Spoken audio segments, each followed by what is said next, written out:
Our gracious Father, thank you so much for your Sabbath day. Thankful that we can meet in a warm place, and we invite your Holy Spirit to guide and direct our thoughts, words, actions. We thank you for your promise that you'll not give us sticks and stones when we ask for your Spirit. Thank you in Jesus' name. Amen. Amen. Good evening. Good evening. I didn't know whether anyone would come out tonight in this cold weather. I think you're colder here than we are over in Michigan. I'm from the Battle Creek area. That's where I'm living, just outside of Battle Creek. But maybe a little background. I'm doing chaplaincy work now. It's kind of not a full chaplaincy. Sometimes I do studies on mental health and depression, recovery, and things of that nature. I've pastored for quite a few years, 35 years. And the topic tonight is dealing with justification by faith and also liberty of conscience. These two go together. And we're going to see the connection both in the Reformation days and even in our day, as it should be. It was that way at the turn of the century in the 1800s, toward 1900. And we're going to look at some scriptures, and then I've got some slides that I want to share with you. How I got into this, now I was not raised as Seventh-day Adventist, and so the topic of justification by faith spoke to my heart. And religious liberty, and especially liberty of conscience, struck a note within me that I've always been interested in it.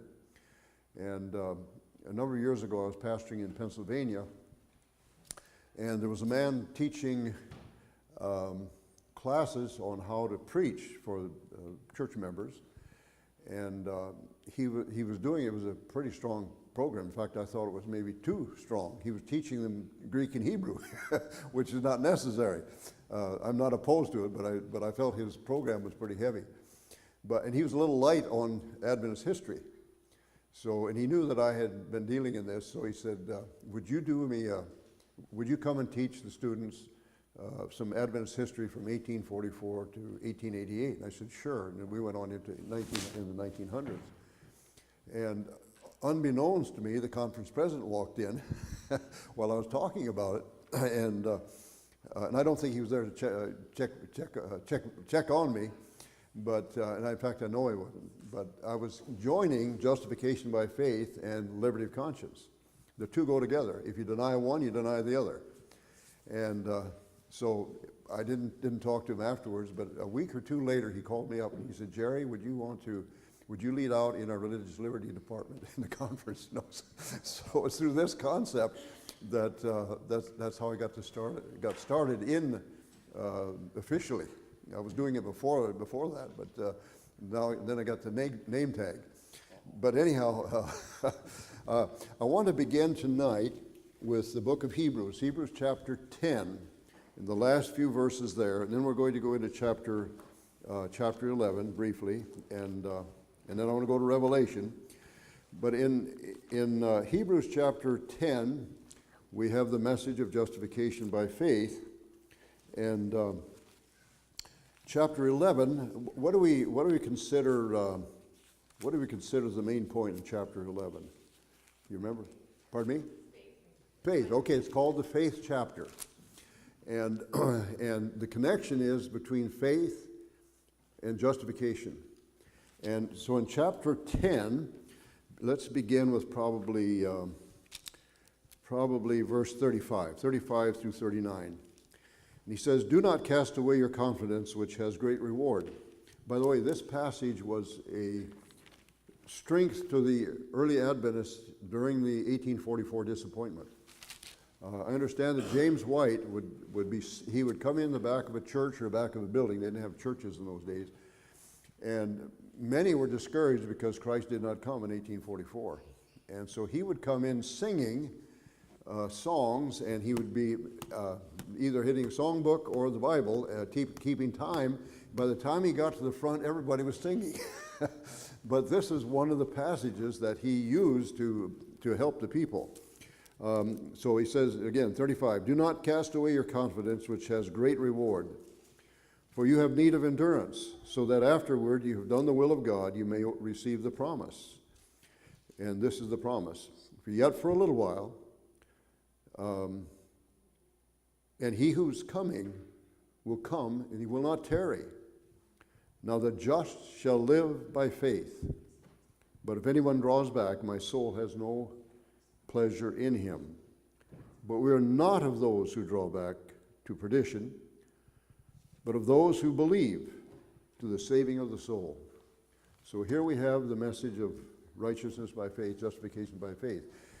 And he's quoting, Paul is quoting here Habakkuk chapter 2, verse 4, that he, and speaking about Christ, I believe, he shall live by, the just one shall live by faith.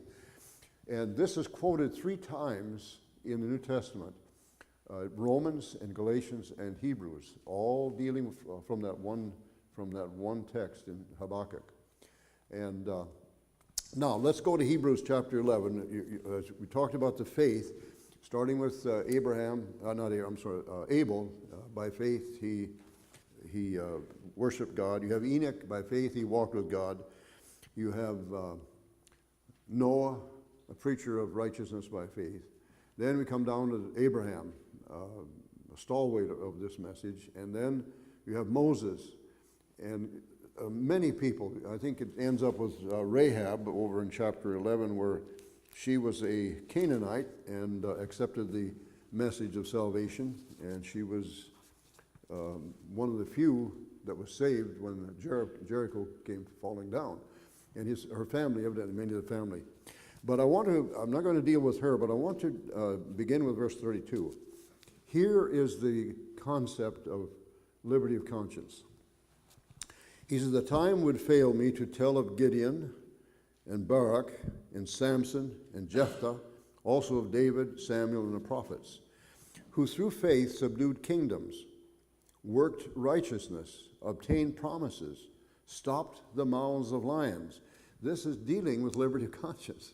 You remember with Daniel, when he believed in liberty of conscience, and when he, in chapter 6 of the book of Daniel, after the law had been passed, and it was maneuvering by some of the leaders, they were jealous of Daniel, and so they talked the king into passing a law that no one could worship any god except the king and their gods.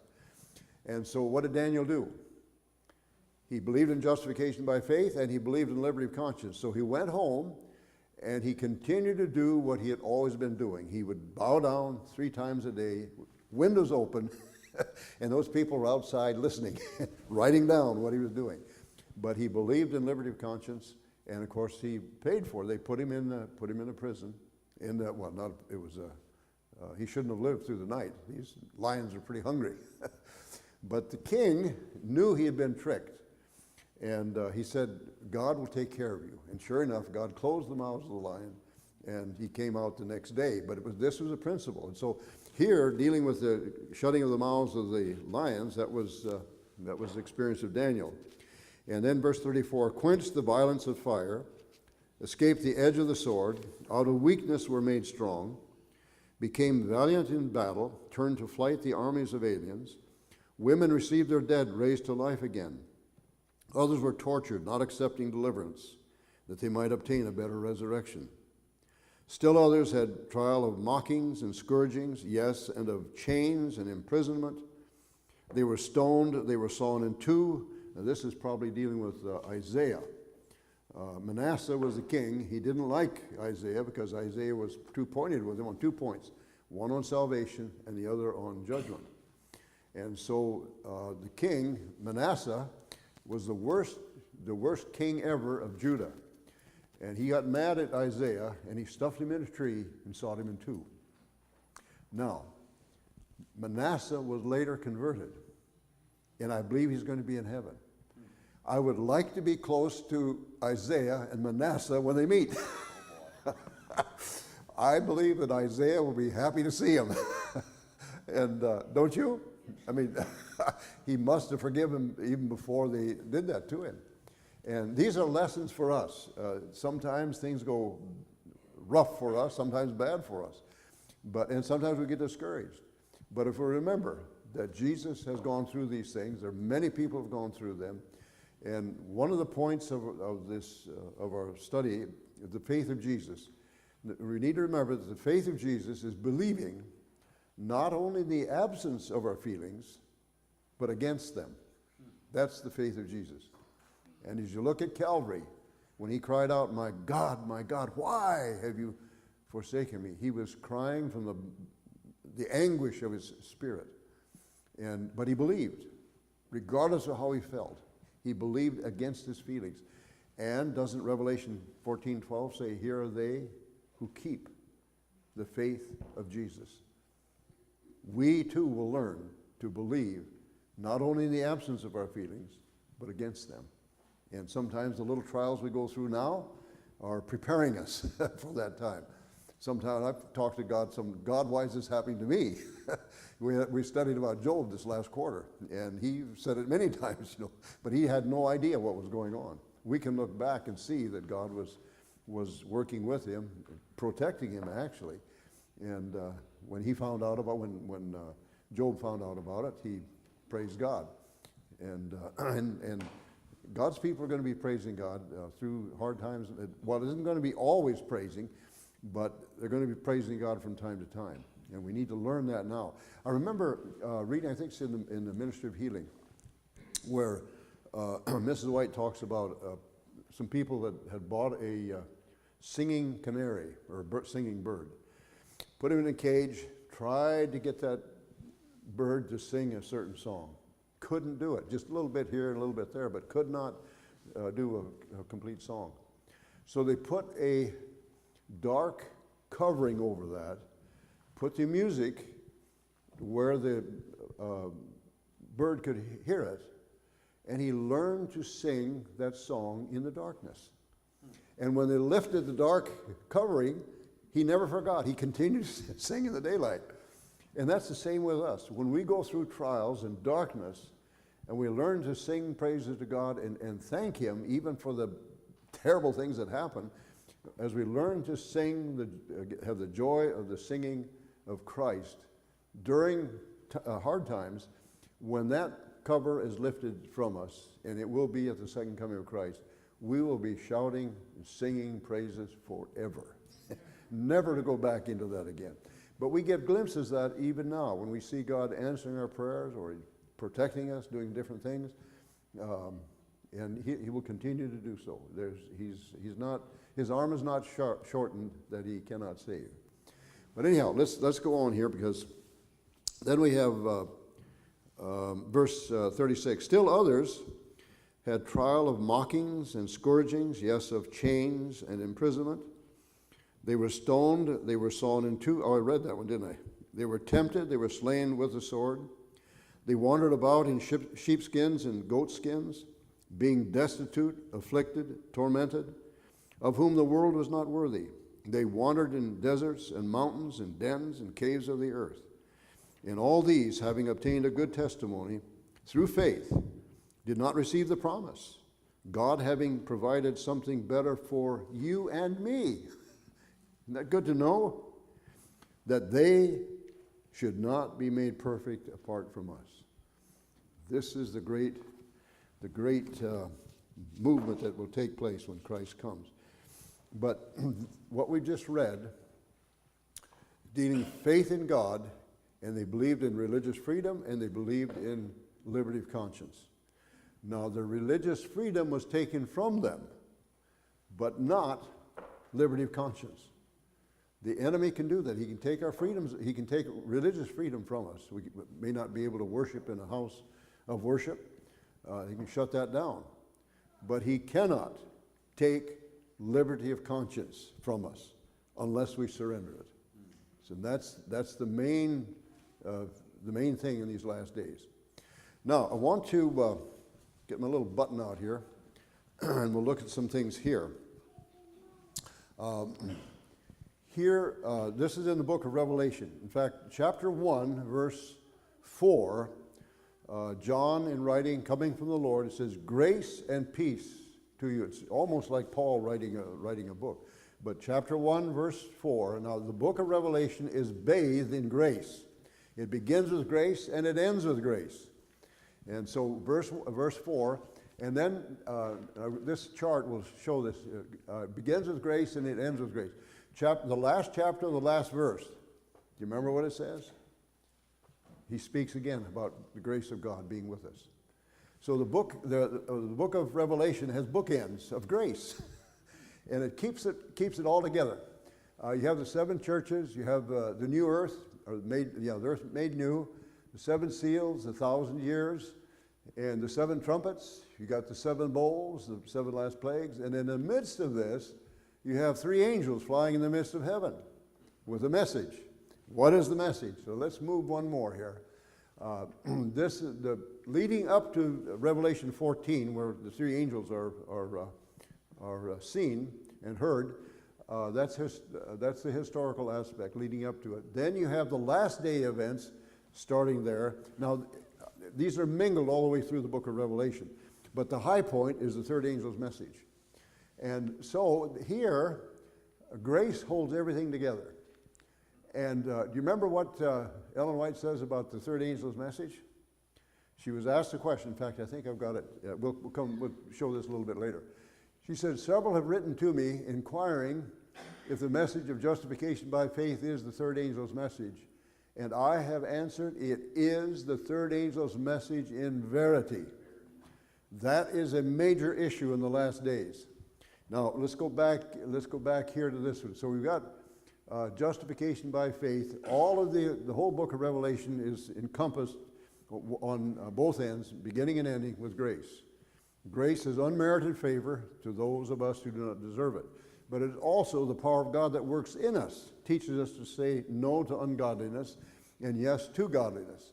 And so the book of Revelation is dealing with this. Now, I want to go, let's go to Revelation 14 and just read this, the passage here, chapter 14. And I've already quoted, or the last part of chapter, verse 12. We have maybe gone too far here. In verse 12, oh, I'm sorry, still missed it. Chapter 14 and verse 12. Here is the patience of the saints. Here are those who keep the commandments of God and the faith of Jesus. And actually, it's in reverse order to the way it is. You first have the faith of Jesus, then you're enabled to keep the commandments of God, and that produces patience. Now, the reason for this is because I'm not going to go into all about the beast and the mark of the beast, but beginning with verse 9, you have the 3rd angel's message dealing with the worship of this beast and that sort of thing. Now, they're going to be known by impatience. They are going to be known fighting against God's word, against God's law, and especially the faith of Jesus. The devil cannot stand either the law of God or the faith of Jesus, because the faith of Jesus is where we get justification by faith. It's by his faith. In fact, let's go to Galatians chapter 2, and here we see, and now I use the New King James, but it's not as accurate as the Old King James. In fact, does someone here have a old King James, the old one? Okay, would you read verse 16, chapter 2, verse 16 of the book of Galatians? Knowing that a man is not justified by the works of the law, but by the faith of Jesus Christ. Even we have believed in Christ, in Jesus Christ, that we might be justified by the faith of Christ, and not by the works of the law. For by the works of the law shall no flesh be justified. Okay, so the very center of that says that we are justified by the faith of Jesus Christ. And then there's another part that says we are justified by faith in Jesus. That's in this part of the center, so that we might be justified by the faith of Christ. That is central, and that is the message of Revelation 14:12, the 3rd angel's message. And the faith of Jesus will lead us always to obey God's law lovingly. We'll want to do it. He's not going to force us into it. It will never work. And he's not going to have people kicking and screaming going to heaven against their will. So the message that God has given to us, the message of justification by faith, brings us into harmony with God. And then you have the fireworks of the beast and his followers are going to be fighting the message that God has given to us. And so we need to know Jesus. That's the most important thing. Day by day, as we get to know him, and we get into tight places, he will deliver us. And we need to know that in the last days. And that's why when we go through trials and tribulations, sometimes just thank God for them. I remember one time I went through some terrible, terrible things. And I told God, I said, God, I don't like what I'm going through. But I believe you're going to bring me through this sometime. So thank you for them. I got some lessons to learn here. But he'll use things that the devil throws at us to actually sharpen our mind, our character, that sort of thing. All righty, let's move on here now. We looked at that. And, this is your dad tried to get me in trouble. Not really. He asked me one time, because he knew that I was dealing with justification by faith and liberty of conscience. And he said, would you be willing to come to Washington, D.C. and present this concept to statesmen and different ones in high offices? And I said, if it works out, yeah. And so he started working on trying to find a place. And the buildings, the rent was so high that he couldn't do it. But he went to a Catholic university and was talking with the leader, he was the head of the political science department, and your dad shared with him what he wanted to do, and he thought it was a good idea. And so he said that he gave your dad an invitation to come to a bishops' conference. And so your dad called me and he said, how would you like to go to a Catholic bishops' conference on religious liberty? I said, I would love to do that. And so we went down, and that's what this is about. They invited us to come. I've been there twice. Just 2015 we went down. We got an invitation. They said, we want you to come down because this is preparation for the coming of the Pope. And so I wanted to see what they're going to do. And we got there, and they said nothing about the coming of the Pope. I mean, they touched on it, but it had nothing to do with the coming of the Pope. And so I was talking with a student there in the afternoon, and I said, they advertised that this was to prepare for the coming of the Pope, and I wanted to come and see what was going on. And he said, well, they did that on purpose. That was to get people to come. So it was kind of a bait and switch type of thing, and it wasn't as good as the one in 3 years before that, 2012. And I'll talk about that a little bit here. I mentioned that. So this is the Catholic University where this took place. And the Pope Francis made his first trip to the United States, and in September of 2015. Can you see through me over here? Is it? Yeah, okay. He met with his followers, along with, he's the first president that ever, he's the first pope that ever spoke to our congressmen. This was a new thing. It could never have happened, even 50 years ago when things were loosening up, but it could not have happened because we were still holding on to Protestant principles. But this one, he spoke to them. Then he went on to New York and Philadelphia. And here, John Boehner is a Catholic, and he said that he was really nervous when he met the Pope. He didn't know how to act, but he said that he had been working for 25 years to get the Pope to come. I mean, other popes than this one, but this is the one that responded favorably, and the climate was right here as far in the States, and so the Pope came over, and Boehner was just happy. In fact, this was probably the goal of his life. It wasn't politics. His goal was to get the Pope here. And so here, this is, it's almost unbelievable, but it's true. He spoke to the joint session of the House of Representatives and Congress, the Senate. And amazing, just amazing. And a standing ovation, this is, And I'm not saying anything against the Pope. The principle is what I'm concerned about. I think I know he's a very charismatic man. He draws people to himself. He's that kind of a person, But there's something more going on. But anyhow, now in this university, that's where we went, and Cardinal Timothy Dolan, he's in charge of all the bishops, well, the whole United States, all the churches. Huh? Is he from Milwaukee? Yeah, he was our. Oh, really? Yes, our. Yeah, I know what you mean. Yeah. Well, he would claim the title. Yeah. Dolan's from Milwaukee. How long ago was that? I think it was his job right before this. Before New York, before he went to New York? Oh, yes, okay. He's a very jolly fellow, at least publicly. I don't know what he's like, behind. Yeah, I think so. He's got that kind of a personality. Well, he had the keynote address. Now, and here's something. There were four of us at a table, a round table, close to the, like they had steps going down the other side. He was at the pulpit, and steps going down the side, and the table that we were sitting at was right here, right off the steps. And there were four of us that stuck out like a sore thumb. Your dad and his wife, myself, and Lincoln Steed.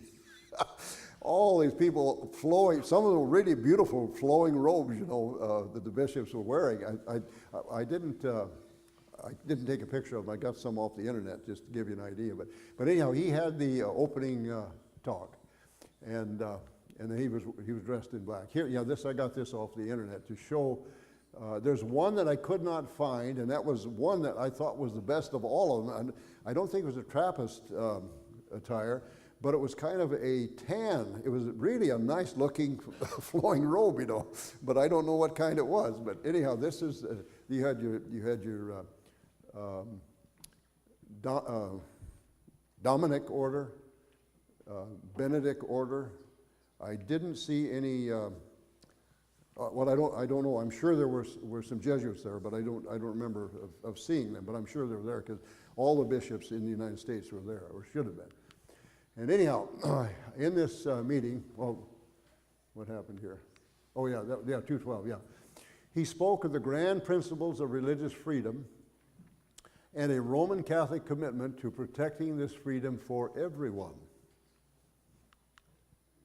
He seemed to hesitate. He paused and then said, "There was a time when Roman Catholics held that error has no rights."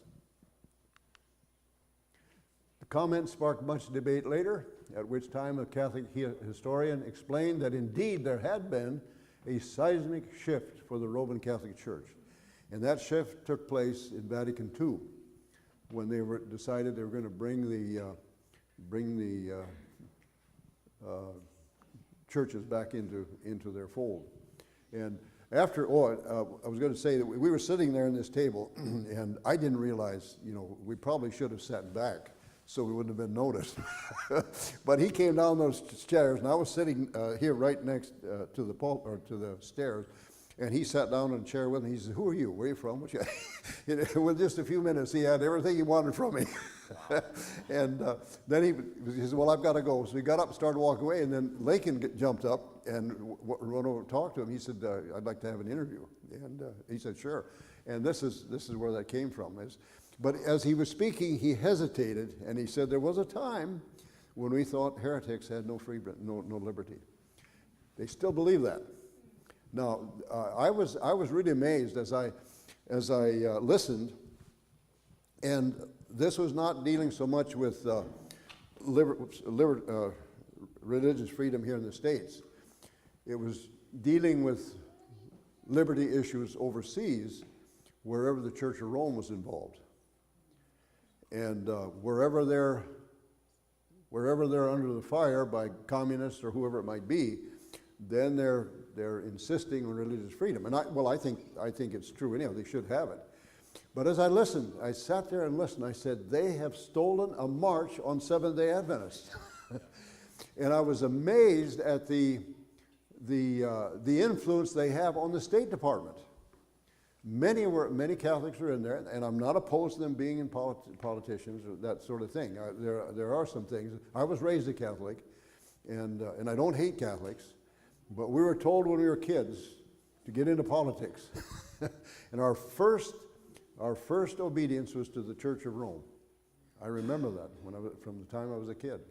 And that's the way many of them believe today. Now, there are some that don't believe that, and they take a stand against it. And I would say John Kennedy was one who didn't. He said he would not push for the union of church and state. And that was totally opposed, because the papacy is made up of church and state. But anyhow, after this time here, well, maybe I'll use this. And this is what we have. As far as the Protestants, and especially Seventh-day Adventists, I was going to mention something else. We are going to be the last ones standing on religious liberty. So we need to understand some of the principles that are involved in this. Justification by faith and liberty of conscience. Those are going to be the two issues in the last days.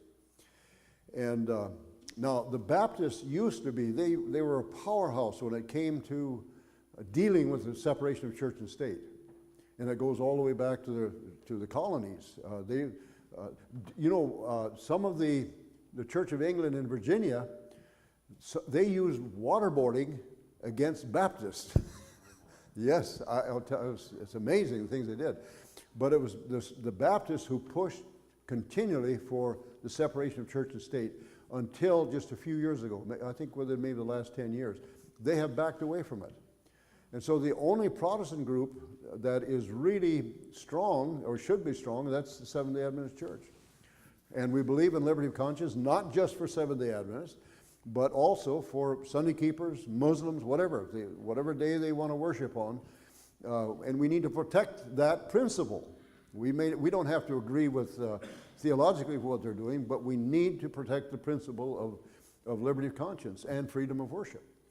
And we're going to be the last one standing before this thing is over with. But anyhow, this is because of the cross of Christ. Every person in the world has been set free. The idea of redemption means to be set free. And so at Calvary, liberty of conscience was settled. It was universal. It covered the entire world. It was unilateral. That means one way. It came from God. We didn't work on it. God gave it to us. And it's unlimited. Doesn't matter what you believe or if you don't believe at all. God still has given liberty of conscience to every single person on the face of the earth. The problem is those who don't like that idea, they want to be in power, and so they will force others to do what they want. And it's unconditional. He never placed a condition on liberty of conscience. Either to serve, he will never force anyone to follow him. Never. And but the things of the world, they want to use force. If they can't, they try bribery, they try all sorts of things to get us to follow them. But it doesn't work. If we're truly converted to Christ and we're depending on him, it doesn't matter what they do, even if it costs our life.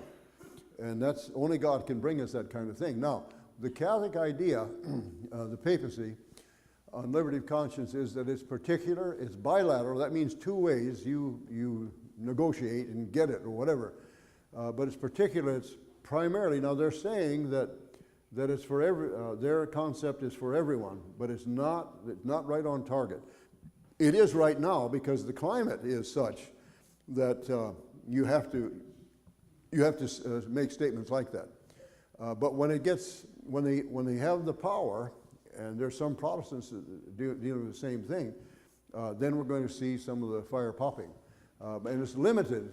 It's going to be limited only to those who believe as they do. And also then it'll be conditional, that you accept what they're saying. So that's the issue. And this is what Revelation 14 is dealing with. The fire point in Revelation 14, probably about verse 10 on through 12, 9, and all of chapter 13. These are the issues: justification by faith and liberty of conscience. And those are the things we deal with. Now, again, this is where we held those meetings. Then the next day, we went to only a couple of us went to Georgetown. They continued. They were not giving lectures then. It was a panel, and they were discussing different things. And I was sitting, I don't know, it wasn't half, probably quarter of the way from the front, sitting there in the aisle. And they opened the discussion up for people in the audience. And so I raised my hand, and I wasn't going to try to put anybody in the spot. I was just going to ask some questions and make some positive comments. And so I raised my hand, and the guy that had the mic was over on the side wall. They had a wall or aisle down there, and I caught his eye. He saw it, and he waved. He said, "I'll be over." He never did. And I put my hand down, and they would call on other people, and finally my hand would go up again. Maybe 3, 4, 5 times. Finally I heard a voice. "That man's had his hand up a long time. Go take that mic to him." It still didn't come. I was never able to talk at all. And they knew who we were, because I think when your dad had talked with him earlier, he told them that we were Seventh-day Adventists and that we believed in liberty of conscience. So we stuck out like a sore thumb all the time, But we did have a pretty good time there. But even at Georgetown University, most of the people were very courteous. Now, here, this is only introduction. Now to the sermon. We're out of time. You ready to go home? No? Okay. Keep going. We don't want to go to midnight. Anyhow, here we looked at Hebrews chapter 10, verse 38. The just shall live by faith. These are the other places where that quote from Habakkuk is found in to the Galatians in Galatians chapter, the Asians in the letter to the Galatians, and Europeans in Rome, and Hebrews, of course, it was to the Israelites. And so it covers actually covers the whole world with that. And the just shall live by faith. You have the Asians, the Europeans, and then the Hebrews. And these were the major groups at that time where the message went to. We talked about this, that chapter 11, known as the faith chapter, it's also the liberty of conscience chapter, especially those verses there. Now, in this, this is a handbook on Paul's letter to the Galatians. It says the letter to the Galatians is sometimes described as the Magna Carta of Christian liberty. We may get into that later, not so much in the book of Galatians, but the history of this in the year 1200, when the Magna Carta was signed in England, and then those concepts came to the United States. Now, the letter is dated somewhere in the mid-50s somewhere, usually. Also the same with the book of Romans, mid-50s. And the book of Hebrews, I've seen dates from 45 to 70, or before 70 AD, and the reason we believe that it could not have been in 70 AD or afterwards is because that's when the temple was destroyed.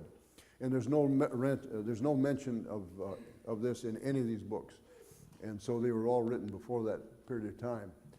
Now in Romans, chapter 1, verses 16 and 17, Paul says, "I'm not ashamed of the gospel of Christ, for it is the power of God unto salvation to all those who believe." He speaks about the Jews and the Gentiles.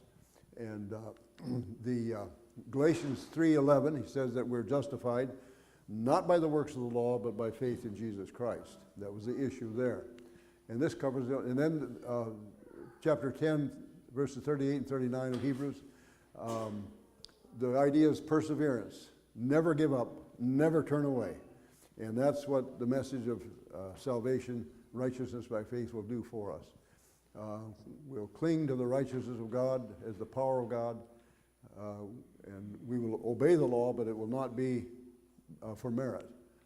And then we'll have the perseverance. In Protestantism, liberty of conscience includes freedom of religious belief and practice. And it's come to be seen that neither state nor church has any right to restrict a person's freedom of choice, of conscience. And this is the issue. And we're coming into that. Do you realize that we're not only in the beginning of anarchy in the United States, we're well into it. And we're going to see some rough spots ahead. Now, I'm sure that the government is going to have to do something. It's just the beatings that people are getting, And things that are happening just ought not to happen in a civilized state. And I believe that, that this will come down, I hope not as a police state, but anyhow, we're in for some rough rides. Now, the essence of the gospel is, as I mentioned earlier, the essence of this, liberty of conscience, is the expression of justification by faith. And we're going to see this more as this folds out in the next few days too. Justification by faith carries liberty of conscience on the face of it. It's right up front.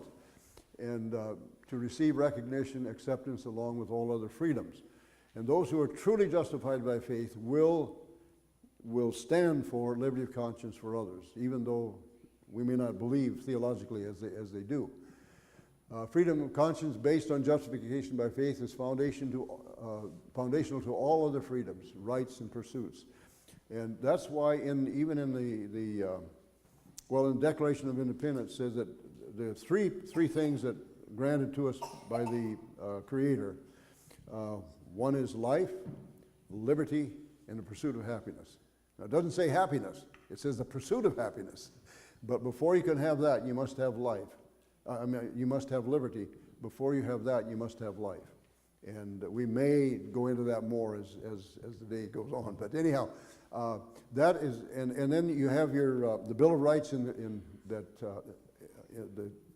Congress finally voted on. The states would not go along with the Constitution that had been drawn up by the politicians in Washington or Philadelphia at the time, and they would not sign on until they had a Bill of Rights. And the Bill of Rights are to protect individuals against the government, and that came out of the Declaration of Independence. But and so the first Bill of Rights, Article 1, first thing says that there would be that the state could not have a church, and then the second phrase is that there's liberty to worship God or worship according to conscience, that type of thing. We'll look at this a little later. What we understand today began with Martin Luther, and from 1510 to 1530, he was still working through some things. Well, probably by 1520, the Reformation began to take hold. But in 1510, he went to Rome on a pilgrimage. He went with another man. They were going on monastery business, and that's where he came. When he got to Rome, that's where he finally believed and experienced justification by faith. 1517 was the 95 Theses. Actually, he was not trying to stir up anything. He was actually, it was an academic thing. He wanted other scholars to debate these concepts. But somebody got a hold of those theses, and of course, they didn't have a mimeograph machine in those days, but they did have a printing press. And those theses went throughout the known, of Europe at least, and that's what stirred people up as they began to understand these concepts. They didn't understand what was going on, but they understood something was underfoot, and they were demanding change. And then you have in 1521, this is the Edict of Worms, Germany. That's where Luther stood, and one of the things he said, he could not go against his conscience. Now, he'd already been dealing with a little bit with justification by faith, but that was when it began to gel, and he would have died. He was willing to die for what he believed. In 1522, this was a little over a year after the meeting in Worms. You remember he was guaranteed that he would be protected while he was there and safety and traveling. But they were determined to kill him. And just as soon as he got outside the city walls, they would have put him to death, But there was a man who had some knights, and he said, "I want you to kidnap that man and take him to the war." Well, he didn't say, he said, "Take him somewhere. I don't even want to know where you take him." But he needs to be saved. And so these knights got a hold of him, and they took him up to the Wartburg Castle. And the man who was in charge truthfully said, "I don't know where he's at." And so they actually thought Luther had died during that year, or someone had killed him and couldn't find him. But every once in a while they'd get some writings that looked like it was from Luther. And during that time he wrote the German Bible. That was the first, that was the main thing he had. Then when he came back, there was a stirring going on among his own followers. Then in 1526 you have what called the First Diet of Spires, and in that, and this is a government, the emperor was there and decreed that people could have liberty of conscience. And so the Protestant Reformation began to take off. Then in 1529, this was the second one in the same place, and at that time the emperor and the cardinals were trying to reverse what they did 3 years before. And that's where we get Protestant, the word Protestant from. When the princes took a stand, they protested, and it was on the basis of liberty of conscience, based on, of course, justification by faith. Now, the word Protestant, sometimes we think of it in a negative context, and it is that. I mean, it's protesting against something that's wrong. But there's something else about the word itself. It comes from two Latin words, pro and testare, and that means to give a testimony, a positive testimony.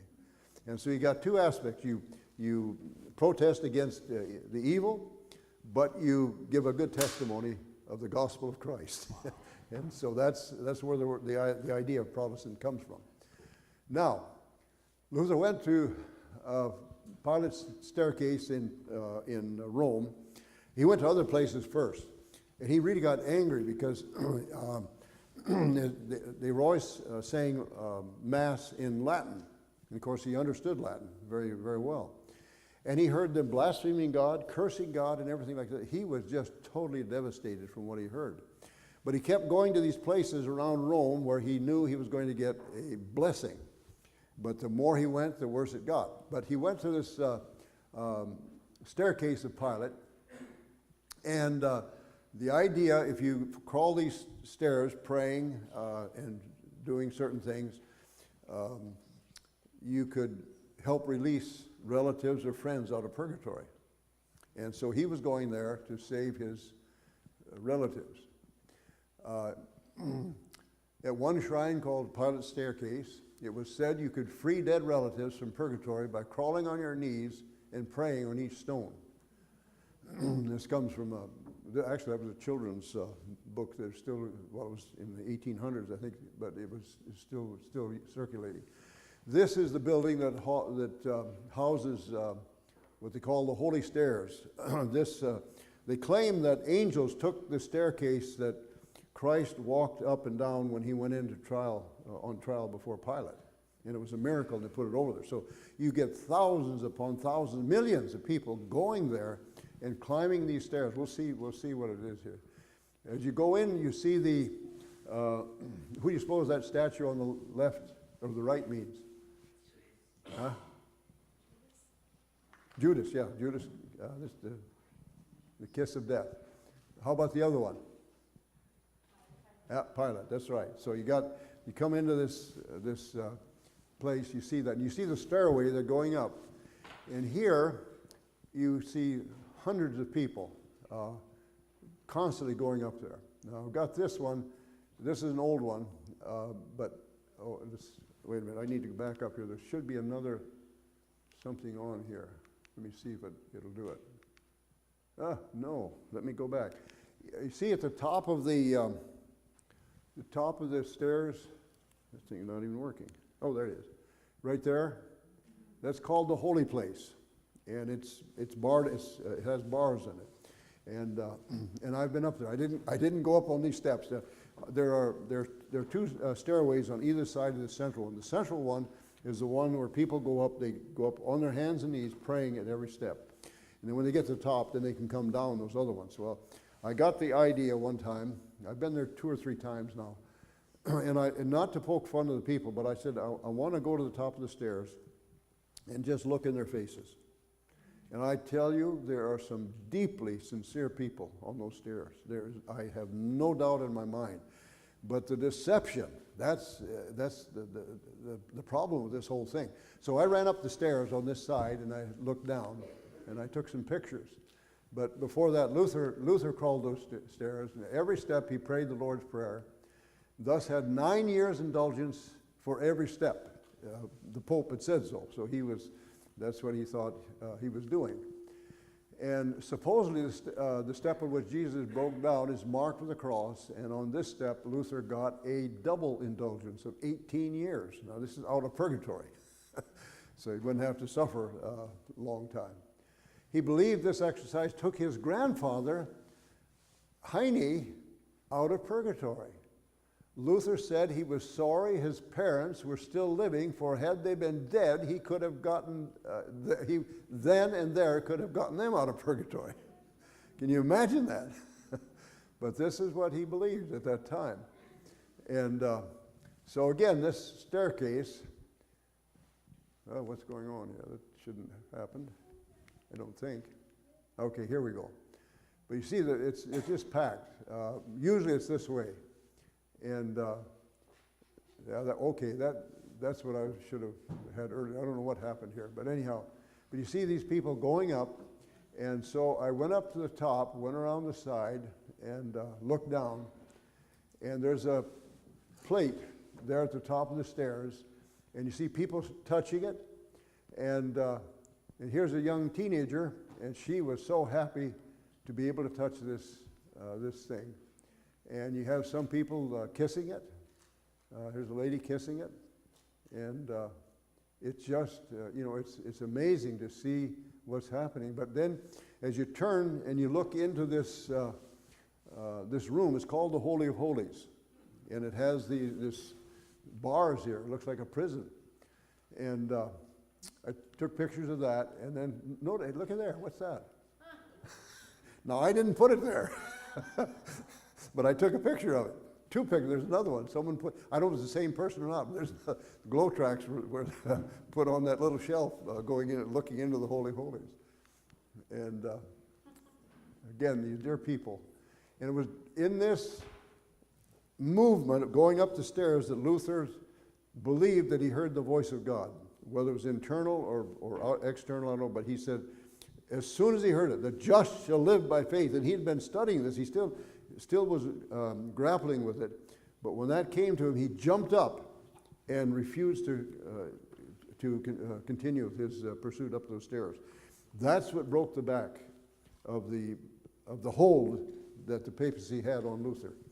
And he grew after that, but this is where this took place. While he was performing this meritorious act, climbing the stairs, he thought he heard a voice of thunder crying from the bottom of his heart. As at Wittenberg and Bologna, this is on the way down, he heard also, the just shall live by faith. These words that twice before had struck him like the voice of an angel from God resounded unceasingly and powerfully within him. He rises in amazement from the steps up which he was dragging his body. He shudders at himself. He is ashamed of seeing to what a depth superstition had plunged him. He flies from the scene of his folly. This powerful text had a mysterious influence on the life of Luther. It was a creative sentence both for the Reformer and for the Reformation. It was in these words, God then said, "Let there be light," and there was light. And that's from Dolan, the historian for the Reformation. Now, the essence of the gospel. The protest of the princes, I mentioned that earlier, was liberty of conscience, which is an expression of justification by faith. And so here we come into the crux of this thing. Luther taught that liberty of conscience is the most important part of faith. And here's what he had to say. Let there be no compulsion. I have been laboring for liberty of conscience. Liberty is the very essence of faith. Again, that's from Dolan. Ellen White quotes this 4 times. And here are the references here. Signs of the Times, 1883. Volume 4 of the Spirit of Prophecy, 1884. The Great Controversy, 1888. And then the Great Controversy in 1911. And this became basic for Seventh-day Adventists also. A.T. Jones saw the connection between justification by faith and liberty of conscience. He preached powerful sermons on justification by faith. And after 1888, and I don't, have you studied the history of that, of what happened from 1844 to 1888? With Jones especially preaching, and then he was sent to Washington D.C. to deal with the Blair Sunday Bill. Have you folks?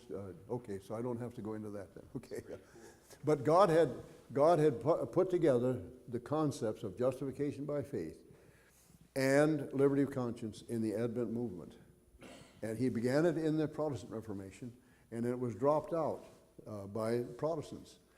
The Baptists took it up, and then it made its way into the Constitution, and I believe that the United States of America was discovered and settled for the specific purpose for raising up the Seventh-day Adventist Church. It could never have happened in any other country, especially those who believed in the divine right of kings. It just could not have happened. So it had to be a free nation, free people, and to preach liberty of conscience and justification by faith. And God did that very thing. The history is absolutely amazing to see. Now, probably, and I think maybe we better quit with this. Justification by faith was central in the Reformation. From that came liberty of conscience. That's the first thing out of the gate. Then from that, you have the priesthood of all believers. From that, you have the separation of church and state. And then you have religious and civil liberties. And from that, you have the free markets and economics. This all came out of the Reformation. It came from the one principle of justification by faith. These are some of the unintended consequences. Luther had no idea what he was doing. But this is what came out of that. Now, he actually denied liberty of conscience as time went on with the Anabaptists and some of those. But he laid the principle down when he began his preaching. And Protestants then, Baptists especially, the Anabaptists, some of them were put to death. I don't think the Lutherans ever did that. But the Church of Rome did, and the Calvinists did. They said, oh, you guys want to be baptized? We'll baptize you. And they load them down with stones and throw them in the river. You know, it was terrible things that went. But I don't think the Lutherans did that. But Luther sided, they had what they called the peasant rebellion, and he sided against the peasants and sided with the princes. And so he actually began to deny liberty of conscience at that time. But anyhow, these are the things that came out of that. From the free markets, you have constitutional governments. And this happened in Holland, it happened in England, it happened in the United States. The two countries that fought this, Spain and France, went down the tube. It's amazing to see what happened. I believe France, to this day, I believe France would have been a more powerful movement on the Reformation, even than Luther and the Germans, had they accepted the message of justification, the Reformation message. But when they resisted it, they drove out or killed almost all the Protestants in the nation. And the same thing with Spain. Then from constitutional government, you have the land of the free, or it should be, United States of America. And so we're built constitutionally, Declaration of Independence, especially the Declaration. And maybe we'll take a look at that tomorrow. But it's based on the Protestant principle, two principles, justification by faith and liberty of conscience.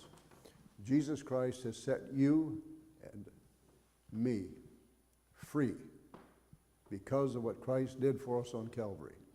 And he wants us to remain free. Even though it may cost our lives, we're still free. And we'll see Jesus when he comes.